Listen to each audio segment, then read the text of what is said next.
পাড়ায় ধানের মাঠ ফেটে চৌচির। এ নিয়ে আরো জানাতে জামালপুরের মেলান্দহ উপজেলার চর জালালপুর থেকে যুক্ত হচ্ছেন জুয়েল রানা। জুয়েল, জ্বালানি তেল সংকটে বড় ধান চাষে কেমন প্রভাব পড়ছে, কি বলছেন চাষিরা?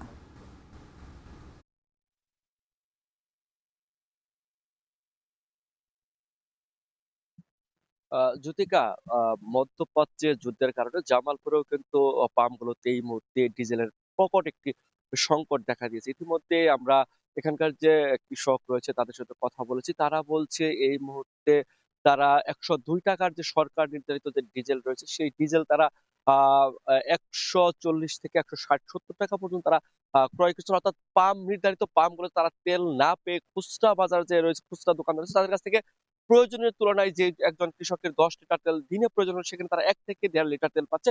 সেই তেল দিয়ে তাদের যে কাঙ্ক্ষিত যে বোরো চাষ, সেই চাষে তারা পর্যাপ্ত পরিমাণ সেচ দিতে না পারার কারণে এই মুহূর্তে মাঠগুলো ফেটে চৌচির হয়ে গেছে। অর্থাৎ কৃষি বিভাগের তথ্য অনুযায়ী জামালপুরে চলতি বোরো মৌসুমে ১,২৬,৩৮৫ হেক্টর বোরো ধান চাষ করছে। তার মধ্যে ডিজেল চালিত সেলো মেশিন ইঞ্জিন দিয়ে প্রায় ৪৫,০০০ হেক্টর এই বুড়ো ধান চাষ করা হয়েছে। এই বুড়ো ধান এই মুহূর্তে সেচের অভাবে ক্ষেত ফেটে চৌচির হয়ে যাচ্ছে। পাশাপাশি ধান গাছগুলো মরে যাচ্ছে। আরেকটি বিষয় বলা ছিল জামালপুরের ইসলামপুর উপজেলা এবং মেলান্দহ উপজেলার একটি চর বৃষ্টির নদী মাতৃক এলাকা। সেই এলাকাও কিন্তু আমরা দেখেছি অনেক সেলো চালিত যে ছোট, ছোট নৌকা রয়েছে সেই নৌকা দিয়ে কিন্তু এক গ্রাম থেকে আরেক গ্রাম পারাপার। সেখানেও কিন্তু আমরা দেখেছি মানুষের দুর্ভোগ বেড়েছে। অর্থাৎ নৌকাগুলো চলছে না। এই মুহূর্তে তাদের জীবিকাও নির্বাহ করতে পারছে। সব মিলিয়ে বলা চলে পাম্পের এই মুহূর্তে তেল সংকটের কারণে এই বৃহৎ একটি সমস্যা দেখা দিয়েছে। অর্থাৎ বলা চলে জামালপুরে জেলা প্রশাসনের তথ্য অনুযায়ী আ ২০ টি পাম্পের মধ্যে ১৭ টি পাম্প এই মুহূর্তে সচল রয়েছে। আর পাশাপাশি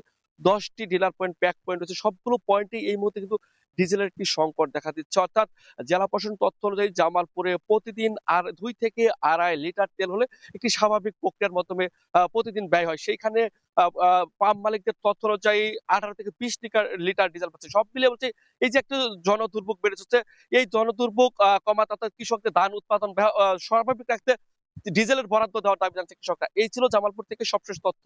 জ্যোতিকা। জামালপুর থেকে যুক্ত ছিলেন জুয়েল রানা, জানাচ্ছিলেন সেখানকার সবশেষ তথ্য।